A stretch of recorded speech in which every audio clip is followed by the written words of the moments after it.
Puasa mimiti urang nyen heula risol baturan yudak tak ieu dimimitian urang angkat heula seusiana tuluy we digulung-gulung bae lah teu rapi oge da lenjang dagang ieu pokona mah urang asupkeun we ka jero tuluy gulungkeun we nepikeun ka beres geus beres mah engke teh karing we ngagoreng tuluy we di dieu teh urang ngaguntingan cabe nah cenah mangke diguntingan bae we hayang we ngarah tere da dipetikeun ku leungeun mah geuninganan kadang-kadang sok ti soledad kadang-kadang kasempoak panas kana leungeun matak urang guntingan we ieu teh ngarah tere jang pisa meuleun urang guntingan nepikeun ka beres jeung bawangna aya tomat di dinya teh ieu teh cabe saparapat lumayan bisa sababaraha poeeun engke teh geus disambel mah urang sambal gorengkeun pokona mah ngarah awet urang guntingan we nepikeun ka beres ieu teh aya bawang beureum bawang bodas aya tomat terusanana teh ieu teh geus nyemplungkeun risol we geuninganan bari digoreng ti beurang keneh gorengna teh ngaraseunana teh entong gede teuing pokonana mah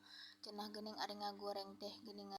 masak we geuninganan tas goreng risolna teh di meunang ngagula-gale ti tadi teh geuninganan tinggal ngangkat we ieu teh cabe oge geus ngagolak tong poho oge ieu teh urang blender heula urang asupkeun we tuluy si minyak gorengna teh gebruskeun we si cabena teh sabari digulah galeh ieu teh entong poho oge asupkeun jang bumbu hayam anu koneng teh ai teh enak si ayamna teh sabenerna mah engke teh ditungtungna teh diberean kecap lamun misalkan jang di dahar teh henteu kudu jeung sangu hungkul jang emeh oge enakeun resep ti Inung ieu teh sabenerna mah saeutik mangobati nya rasa kangen teh ka Inung teh kamari teh nalepon heula kumaha cita resep anu hayam biasa ngasakan teh